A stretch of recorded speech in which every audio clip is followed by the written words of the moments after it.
यहाँ शराब की बोतलें पड़ी हुई हैं, शराब की बोतलें पड़ी हुई हैं और आप देख सकते हैं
छत्तीसगढ़ में जहां सियासत शुरू होती है किसानों के धान से और खेत से लेकर सड़क से लेकर सदन तक केवल धान किसानों का एक ऐसा मुद्दा होता है जिस पर छत्तीसगढ़ में सरकारें बनती हैं।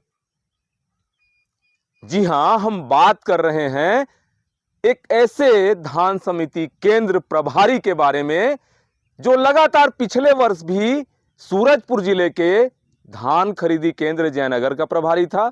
स्टॉक में कमी पाई गई थी, कार्रवाई भी की गई थी, फिर उसे जिम्मेदारी दे दी गई और इस साल भी धान का जो खरीदी किया गया उसमें भी स्टॉक में कमी है। इसकी जानकारी जब लेने हम पहुंचे, मैं अपने सहयोगी महेंद्र जी से कहूंगा दिखाएंगे। ये समिति प्रबंधक केशव नगर, आप देख सकते हैं यहां लिखा हुआ है समिति प्रबंधक केशव नगर। ये समिति प्रबंधक केशव नगर के हैं, ये जयनगर के भी प्रभारी हैं जिनका नाम है श्यामलाल प्रजापति। इनके ऊपर यहां के जो जिम्मेदार हैं इस खुलासे के बाद कैसी कार्रवाई करते हैं ये तो देखने वाली बात होगी। बहरहाल हम तस्वीरें दिखाते हैं, धान समिति केंद्र की तस्वीरें हैं ये। डाटा एंट्री ऑपरेटर भी यहां पे मौजूद नहीं है। आप देख सकते हैं यहां की स्थिति क्या है, यहां की स्थिति क्या है जहां से सरकार बनती है। बारदाने भी ऐसी पड़े हुए हैं, एलईडी स्क्रीन लगाया गया है यहां, ये भी इसका भी कोई ठिकाना नहीं। आप देख सकते हैं माउस फेंकाया हुआ है, ये भी तितर बितर स्थिति में है यहां पे। सबसे बड़ी बात, यहां श्यामलाल प्रजापति जो प्रबंधक हैं वो भी गायब हैं, उनका भी कोई अता पता नहीं। जब इस संबंध में हमने उनसे बात करनी चाहिए तो उनका मोबाइल भी स्विच ऑफ आ रहा है।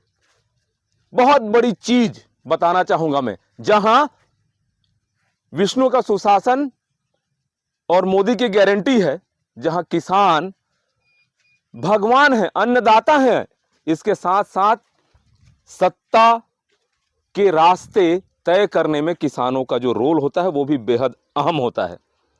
मैं दिखाना चाहूंगा यहां जो स्थिति है, आप देख सकते हैं यहां शराब की बोतलें पड़ी हुई हैं, शराब की बोतलें पड़ी हुई हैं और आप देख सकते हैं हमको एक व्यक्ति कोई है, इनका कोई निजी काम था समिति प्रबंधक से, और हमसे अब शब्द का यूज कर रहे हैं कि तू क्या तमाशा बनाकर रखा है।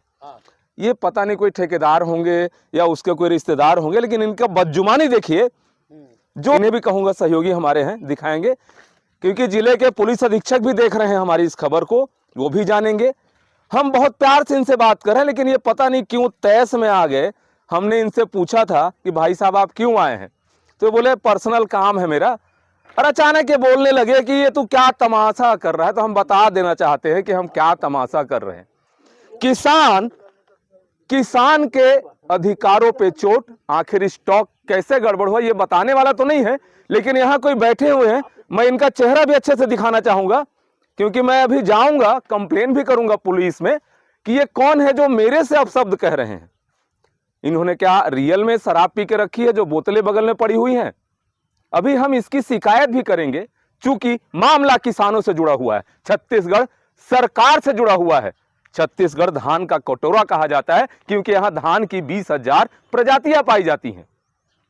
श्यामलाल प्रजापति पिछले साल भी स्टॉक में गड़बड़ी की गई, फिर भी प्रबंधक बतौर उसे रखा गया जयनगर और केशवनगर का प्रावधान यहां बना के। उसके बाद इस वर्ष ये बताने वाला कोई नहीं है यहां कि यहां क्या हो रहा है, स्टॉक कोई दिखाने वाला नहीं है। अब देखना होगा इस पे जिम्मेदार कैसी जांच करते हैं, कैसी कार्रवाई करते हैं, यह तो आने वाला समय ही बताएगा। हमारी मुहिम इस धान पर लगातार जारी रहेगी कि आखिर गड़बड़ी कहां से हो रही है, क्यों हो रही है, डीओ कितने का कटा, यहां से धान कितना उठा, स्टॉक कितना बचा है या नहीं बचा है। हमारे साथ लगातार आप बने रहिए। सहयोगी महेंद्र देवांगन के साथ doctor Pratap Narayan Singh, Indian Republic news, गणतंत्र भारत की स्वतंत्र आवाज। केशवनगर धान खरीदी केंद्र की स्थिति जो देखी हमने, उसे यहाँ के प्रभारी अधिकारी महोदय को भी दिखाया, जो लगातार सूरजपुर क्षेत्र में किसानों के हित में काम करते आए हैं। सरकार की योजनाओं को किसानों तक पहुँचाने में इनकी भी महती भूमिका रही है। हम बात कर रहे हैं संदीप सर की, आज जिनसे जानते हैं कि केशव नगर जो है वहाँ क्या मामला है, इनकी जानकारी में है या नहीं, या जानकारी आने के बाद ये क्या कोशिश करेंगे कि जो धान कम पाया जा रहा है, वहाँ पे शिकायतें भी आ रही हैं, उस पर इनकी कैसी कार्रवाई होती है। आइए हम जानते हैं जिले के प्रभारी खाद्य अधिकारी श्री संदीप भुंगर। सर, धान खरीदी केंद्र केशव नगर जो जहाँ के प्रभारी के संबंध में कुछ जानकारी आ रही है, आपने वीडियो भी देखा, वहाँ उनके कार्यकाल में जो वहाँ प्रबंधक है पहले भी कमी पाई गई थी धान की, आप तक शिकायतें आई है कि नहीं, और शिकायतें आती हैं तो कैसी कार्रवाई होगी? आपके माध्यम से मुझे इस संबंध में जानकारी मिली है। अभी तक कहीं से ये शिकायत प्राप्त तो नहीं हुई थी कि वहाँ कोई अनियमितता है, फिर भी मैं इसकी जांच 1-2 दिन में करा के अगर इसमें कोई अनियमितता पाई जाती है तो उस पर ज़रूर कार्रवाई की जाएगी। हमारी मंशा है कि शासन को इसमें किसी प्रकार की क्षति ना हो और किसानों को भी किसी प्रकार का नुकसान ना हो। वहाँ सर सुरक्षा व्यवस्था को भी लेके कुछ पुख्ता इंतजाम नहीं दिखे, सीसीटीवी कैमरेज भी वहाँ नहीं दिखे जब हम गए थे वहाँ पे, इसकी जानकारी आप जांच कराएंगे कैसे? हाँ, निश्चित रूप से। मैं पहले जब वहाँ पे भ्रमण पे था तो मुझे वहाँ पे कैमरा वगैरह मिले थे, लेकिन अभी क्या स्थिति है वो एक बार जाने के बाद ही पता चल पाएगा। यदि उसमें कोई लापरवाही बरती गई है सुरक्षा वगैरह पे तो निश्चित रूप से इस पर कार्रवाई की जाएगी।